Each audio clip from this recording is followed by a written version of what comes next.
Well, I grew up in Vancouver. I was in a family of 8 kids. I was the oldest. And my father was politically interested, although not necessarily politically engaged. He never actively got involved in any political party. But at an early age, actually at age 9, I remember him sitting me down in front of a black and white grainy television with rabbit ears and saying, "Son, tonight's a school night, but you're going to stay up late." And what we watched, this is 1964, was the presidential election returns. And my father began explaining to me who President Lyndon Johnson was, who his opponent, Barry Goldwater, was. He explained to me what political parties were, explained to me that the decision that Americans were making that evening would determine the future course of their history. And my father also was able to explain, in dumbed down terms, what public service is, and that public service was something that was worthy of aspiring to. And so he was my greatest influence as a young child, as a teenager. I was the only one of our family members to actually actively, scan the newspaper pages for political stories, to understand what was going on in the world. And I took note of who my member of parliament at the time was, a man by the name of John Fraser. In the Mulroney government, he was, I believe, fisheries minister, and later on became a long-serving Speaker of the House of Commons. And I used to think, even as a young teenager growing up, I would love to be like John Fraser, helping shape the future of my country in our capital city, Ottawa. And so as time went by, um, I got into university and then graduated with a law degree. I married as well, and my wife Annette and I, we moved out to Abbotsford, BC. Not necessarily a suburb of Vancouver, but a smaller community outside of Vancouver. And very quickly, we had 4 daughters, and my aspirations of someday becoming a member of parliament had to be put on the back burner because MPs are away from home anywhere from 40 to 70% of the year. And that's not healthy for family life. But I got involved in something called local politics, municipal politics. I started on the school board in 1985. And then later on, I was elected to our local city council, served 3 terms, uh, including as deputy mayor for 3 years. And then one day, my predecessor, MP, Randy White, announced he was retiring. And at that point in time, I ran for the nomination of the Conservative Party locally. I won, and then became member of parliament in the subsequent election. So that was my journey. And I would say my father had a significant influence on me becoming a conservative. He emphasized to me that being a conservative means understanding human nature, understanding the economic principles that make for healthy prosperity within the country. And it was very easy for me to land on the conservative side of the political spectrum. I would say I'm center right. I understand the necessity to reflect the broader scope of where Canadians are at any given time. And so typically, certainly the governing 2 parties in Canada, the Liberals and Conservatives. Conservatives typically run from the right, but govern from the center. Liberals, they run from the left, but govern from the center. And both parties have understood, to some degree, the importance of reflecting um, the broad diversity of our country and being able to govern for all Canadians, just not for a subset of Canadians.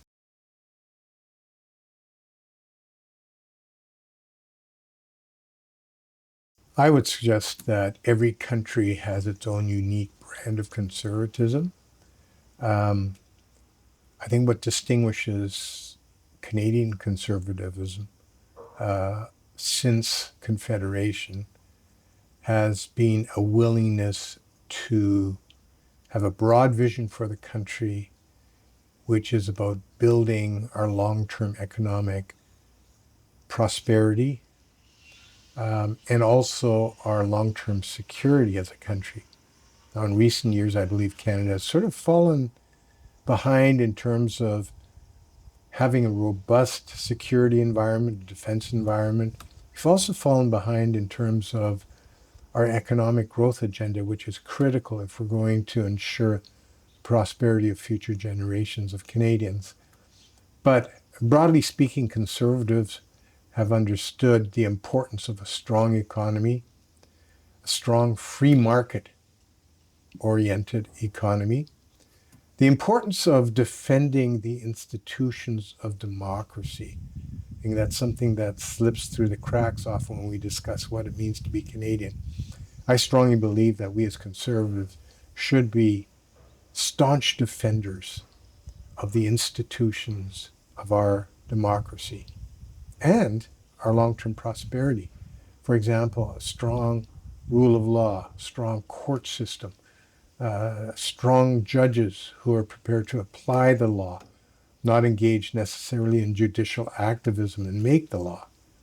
I believe that the institutions of our parliament need to be protected.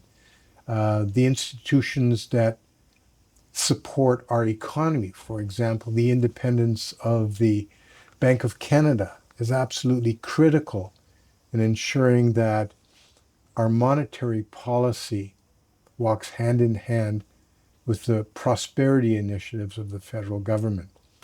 And so I think Canadian conservatism has also been marked by a regionalism that you may not get in other countries around the world.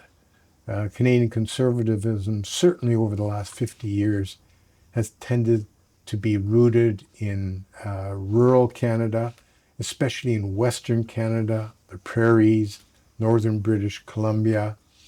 And I believe we're going to have to understand that in order to govern, to be able to govern, and then to govern effectively, conservatives are going to have to broaden the tent, the big blue tent, to again include the diversity of communities across Canada.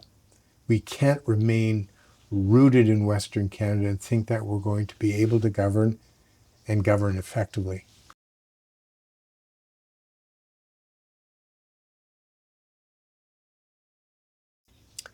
Uh, I think it's by understanding that um, Canadians expect a compassionate government. They expect a thoughtful government, a government that is evidence-based. And if we can persuade Canadians that all of those things are true for the modern Conservative Party, I think we'll be able to recapture some of the broad coalition that someone like Brian Mulroney was able to cobble together when he governed in the 1980s. He was a highly effective prime minister who was able to galvanize the regions of the country and be able to govern for two majority terms.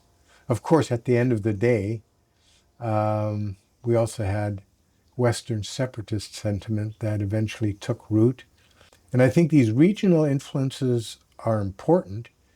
They have to be listened to. Um, but a truly effective and long-lasting conservative government has to understand the broad diversity of the regions of our country and not be simply planted and rooted in one region of the country, which then generates its own resentment elsewhere in the country.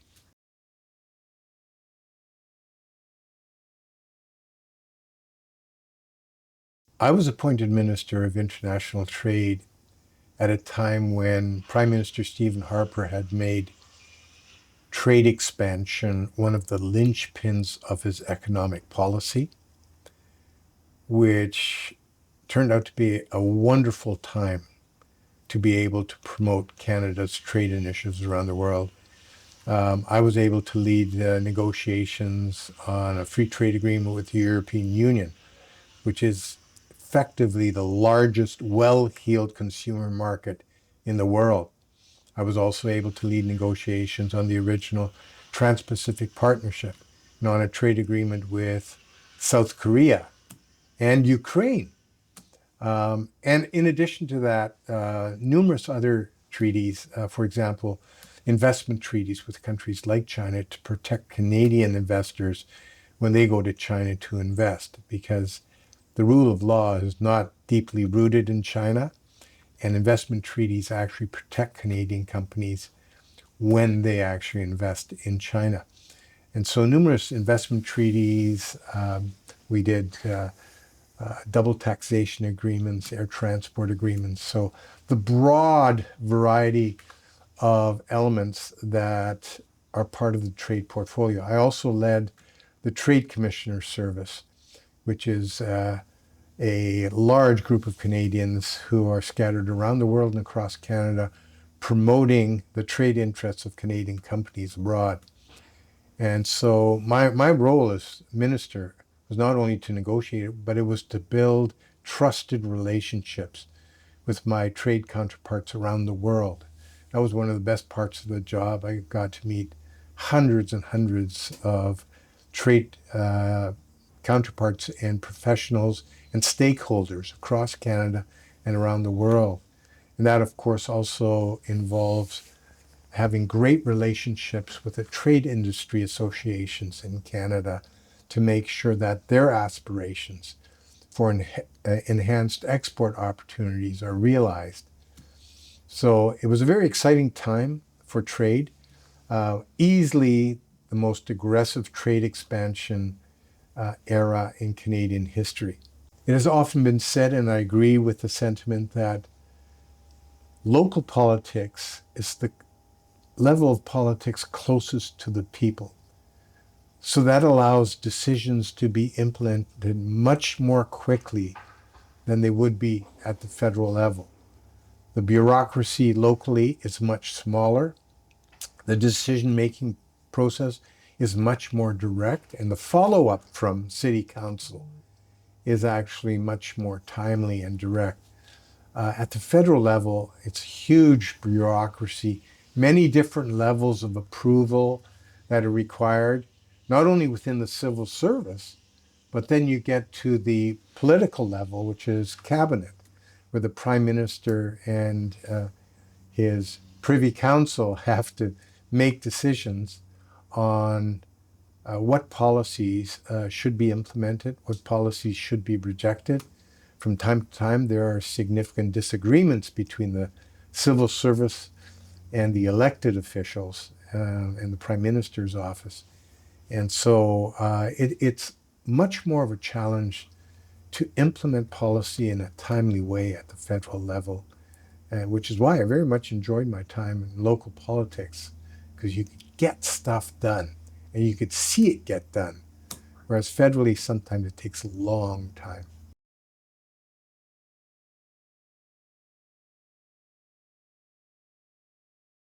Cabinet is often, a group of 20 to 30 individuals who've been charged with implementing the prime minister's and the government's policies in specific areas. So you're going to have an industry minister who addresses the challenges facing in industry and using our economy to drive prosperity.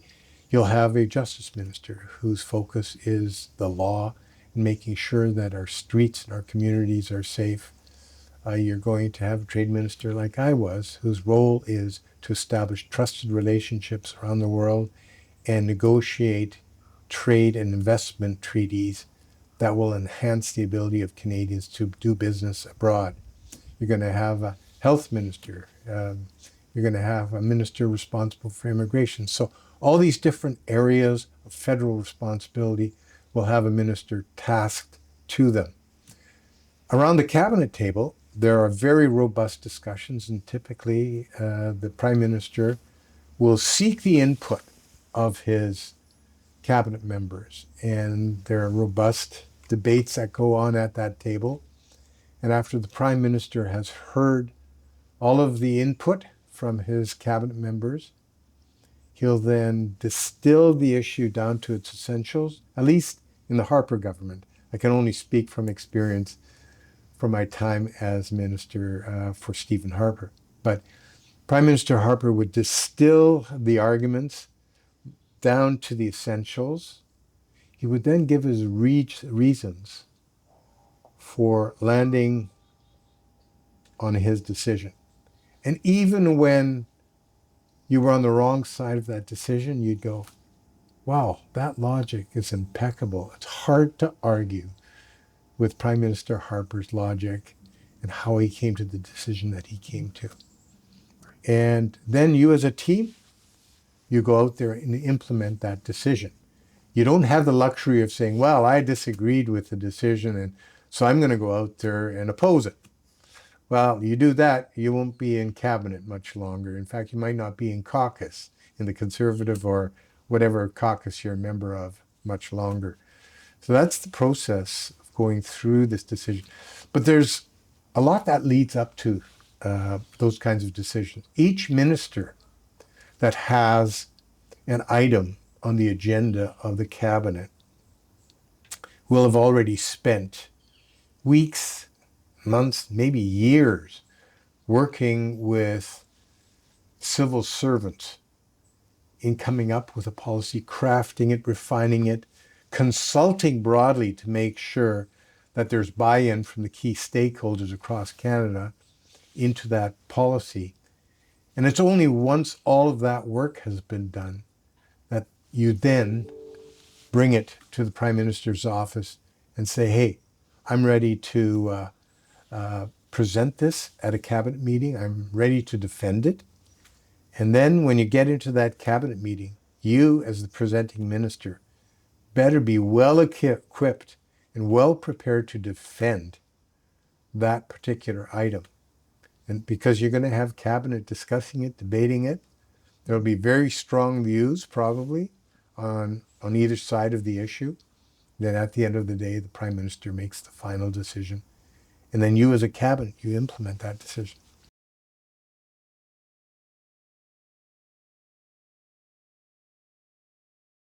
That is a great question. And again, I'll only speak to my time in the Harper government.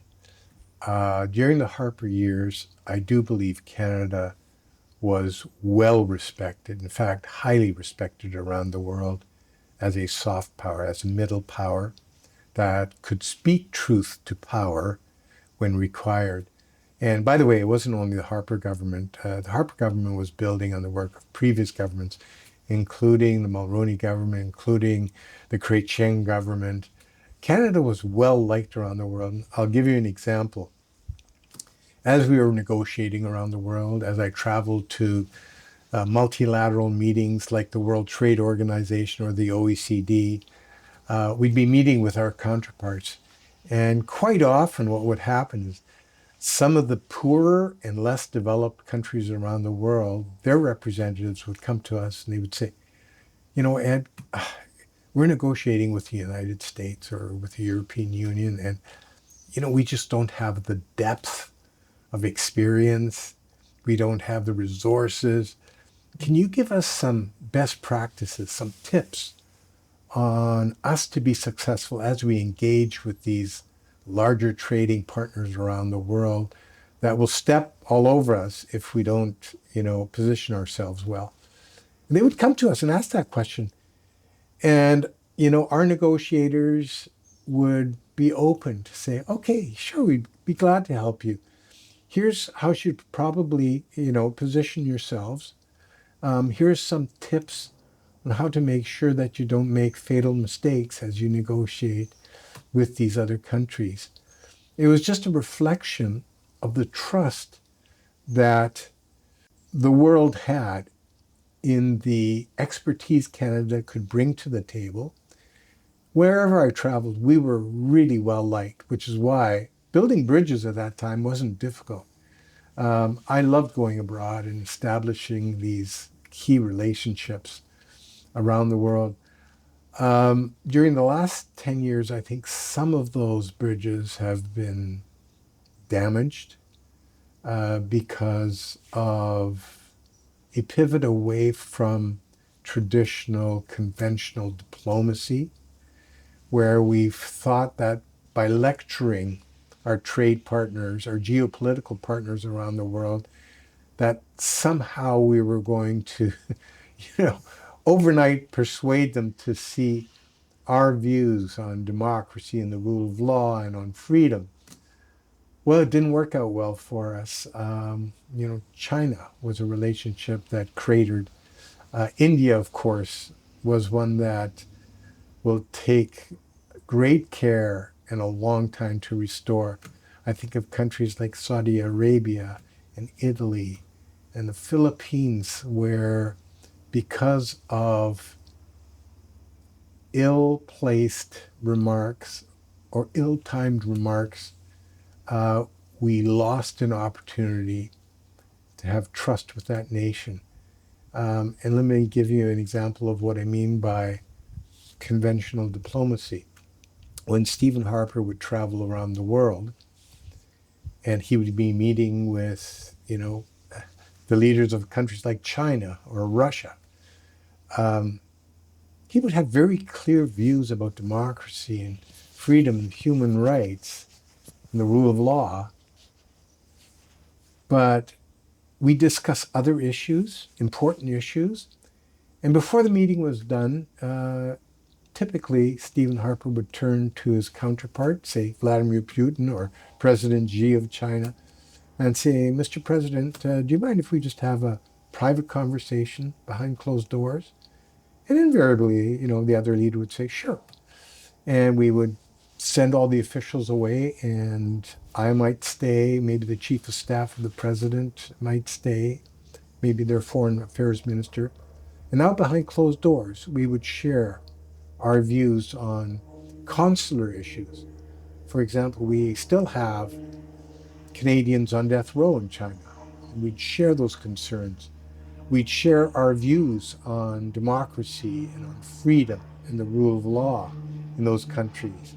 But we do it respectfully, behind closed doors. The message got through.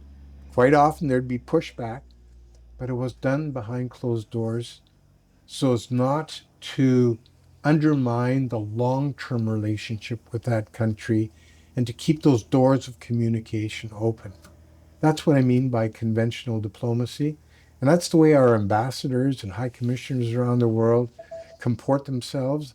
It's the way our global affairs officials in the different positions around the world, in our embassies, in our trade commission offices, deport themselves to make sure that Canada is able to maintain its position as a trusted, soft, and middle power in the world that can have an influence on the world's affairs.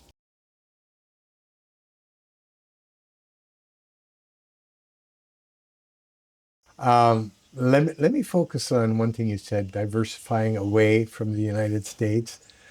We're hearing that a lot because we do have many opportunities around the world through our trade agreements and investment treaties to engage with countries and trading partners like the European Union and like South Korea and Japan and China.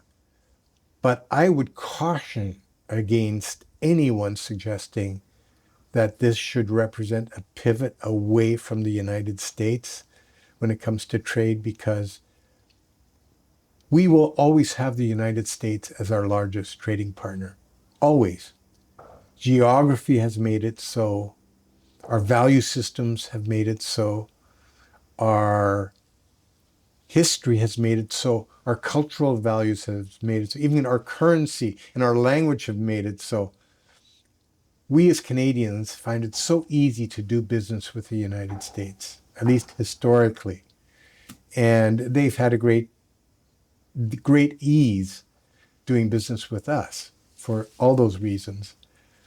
The challenge today is we have a president in the Oval Office that I feel has not learned the lessons of history, and that isolationism and mercantilism are regressive economic policies, especially on the global stage.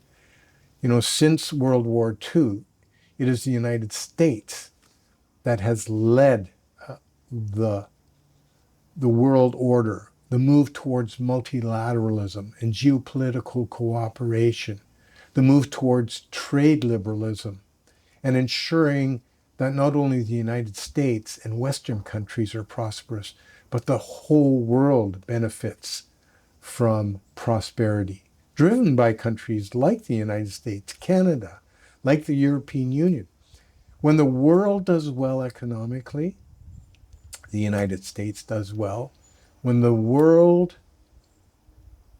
cooperates more, whether it's on trade or on geopolitical security, the whole world benefits.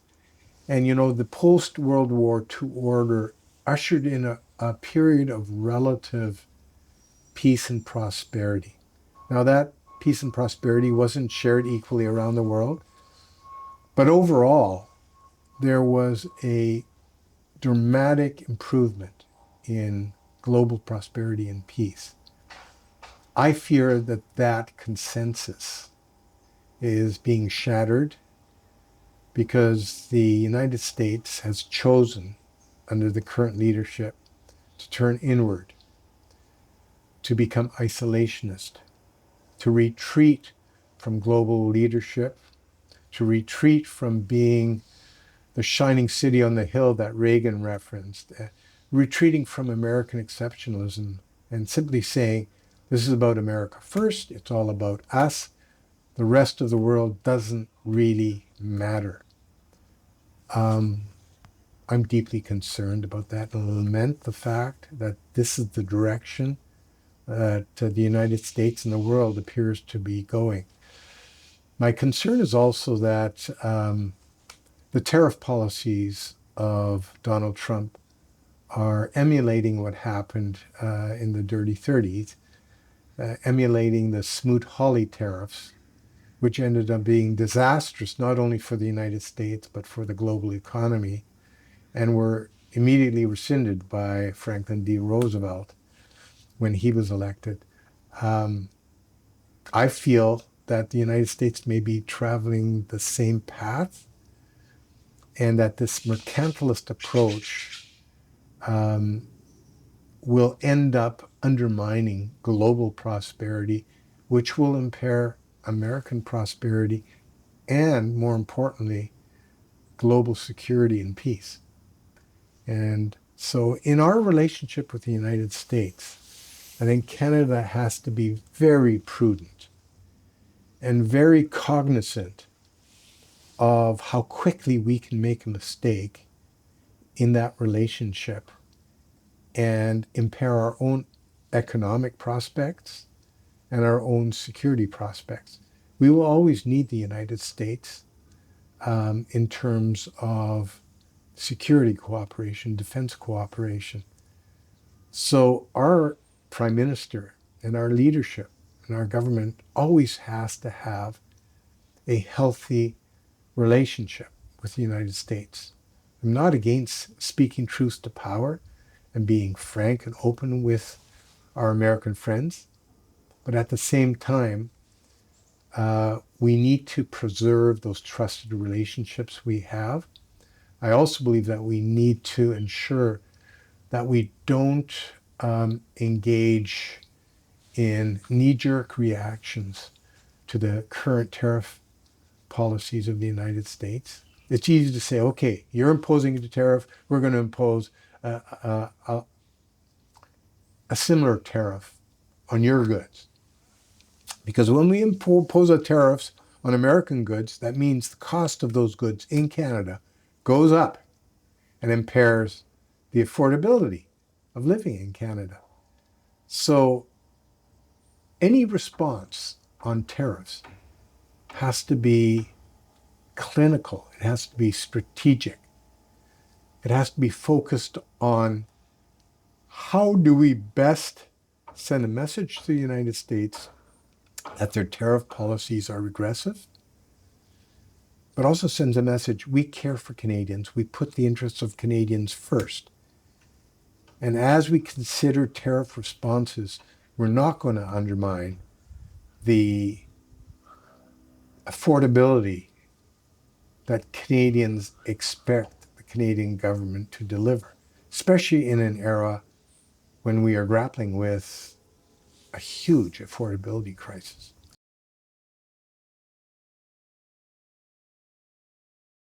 Oh, I believe that the future of the Conservative Party is bright if it understands the importance of returning to building a big tent party. And that's going to require finding that appropriate balance between principle and pragmatism. And we as conservatives tend to lean more towards being principled at the cost of governing. We'd rather be in the corner, isolated, and be firm in our principles and say, we are the only principled party in Canada, yet not having available to us the tools of government to actually be able to shape the future of our country.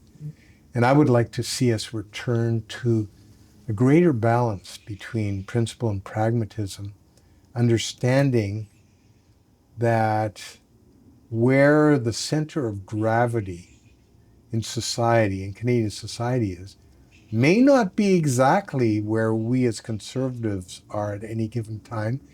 And we need to continually reevaluate what it will take to implement our core principles, but to do it in a pragmatic way that allows us on a regular basis to have the levers of government that allows us to achieve that. The Liberals have been much more effective at doing that, maybe at the cost of their principles from time to time. But because the Liberals have governed for a much larger portion of our last 100 years of history, I think it's an indicator that they've actually got a better pulse on where Canadians are at any given time and are prepared to manage their principled positions in a way that still leaves room for the pragmatism required to govern.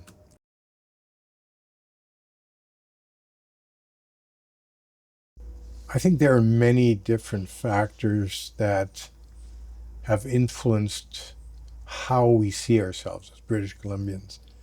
I think one of the most important is the role that resources and resource extraction play in our economy.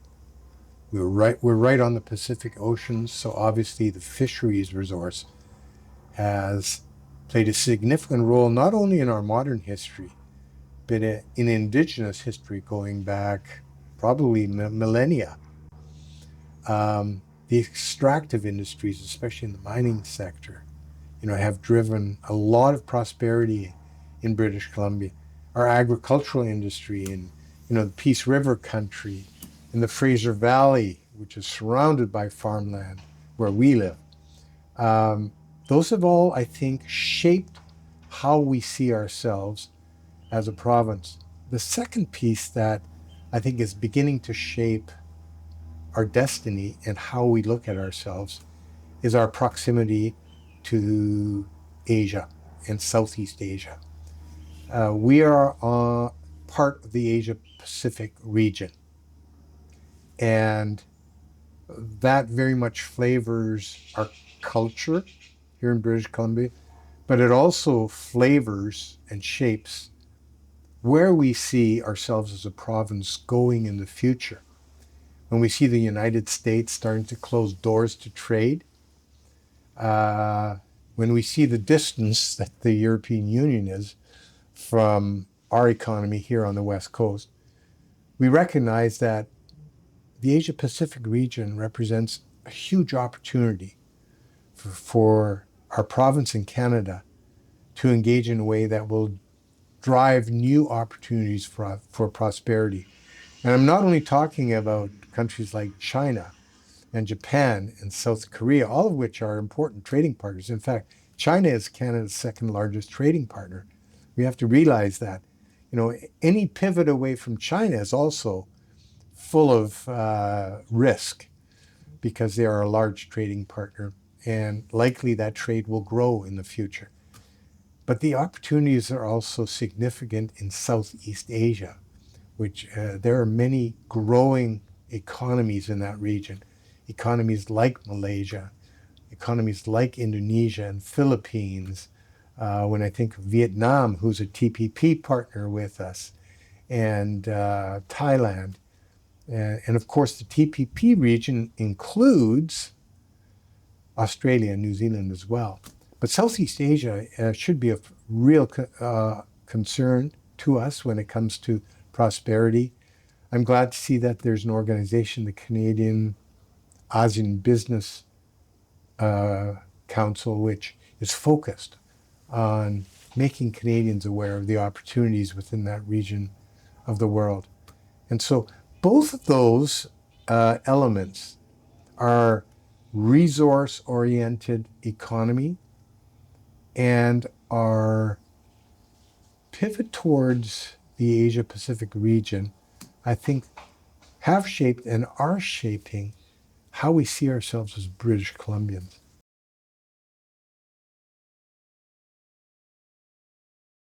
Well, let me assure you, I've never defined myself as being Canadian because of not being American. Although in the United States is a very real presence in our lives here in Canada because of proximity, because of the size of their economy, because of cultural ties. But I believe that we as Canadians um, should continue to define ourselves by the values and principles that have defined us for 1.5 centuries. Um, Certainly the values of democracy, freedom, the rule of law, and human rights. Those are the core values that I've certainly articulated, that many Canadians have articulated for a long time. But beyond that, it's the presence of this landmass that we occupy, that we steward as Canadians, that has provided us with unparalleled prosperity. And that prosperity has defined us. Many people around the world look to Canada and say, wouldn't it be wonderful to be a Canadian, to be able to enjoy this vast expanse of scenery and fresh water, natural resources, highly educated workforce. Those are all elements that define who we are as Canadians.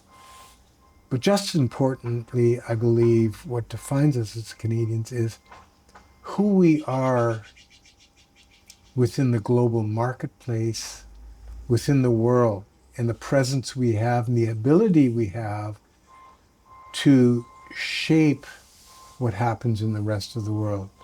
That means being resolute in promoting our core principles and values on the world stage, not being afraid of being principled, but yet having a voice that is thoughtful, that is considerate, that understands that others have different viewpoints, even though we may not agree with them. Again, this thoughtfulness, this non-bellicose, non-belligerent way of engaging with the rest of the world, I believe has historically defined us as Canadians, and I believe should continue to define us going forward. At the end of the day, of course, it's also our multiculturalism and our commitment to accommodating a diversity of cultures and interests in our country, with the caveat that when you join the Canadian family,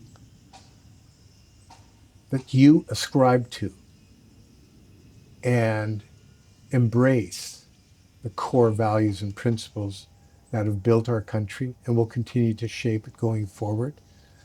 If you come to Canada and say, hey, I like your prosperity, but I don't like your value system and I want to supplant it, that's where I would say to someone who wants to make Canada their home, maybe you should look elsewhere. We have created this amazing country, imperfect as it is. It is an amazing country that much of the rest of the world would love to join. And I say, if you want to become part of that Canadian family, embrace our values, embrace our principles, embrace our multicultural fabric that is rooted in those core values.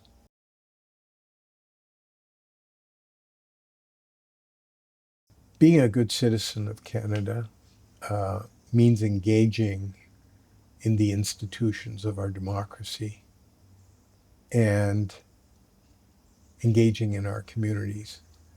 I think you know, Luke, that over the years I've mentored many young Canadians who wanted to participate or get a taste for what it's like to be involved in public life. And I've tried to communicate to them that at the end of the day, what will define them and their success more than anything else is the character that they bring to the table as they engage with Canadians, as they engage with the world, and as they provide leadership in our country and elsewhere around the world. I have lamented, and I've shared this with you, that character does not appear to be one of the top qualifications that voters, not only in Canada but around the world, esteem and admire when they're looking who should lead their countries. Yes, it's important that leaders be intelligent, that they be great communicators, that they be thoughtful. But at the end of the day, when I look throughout history and even look at the world today, what has brought down world leaders more than anything else? Deep character flaws, flaws that are often rooted in pride and in arrogance and in hubris. And what I would say to future leaders like you is be a leader of character. Seek to lead with integrity, with conviction, but also with humility. Because if we don't lead with humility, at the end of the day, we are going to make errors in judgment. And that's the last thing that I want the future leaders of our country to do, is make errors of judgment. We're going to make errors. We're going to make errors. But let's make sure that our decision-making process is evidence-based, that it's thoughtful, that looks to the greater interest of Canada, and that it's rooted in the character of the leaders themselves.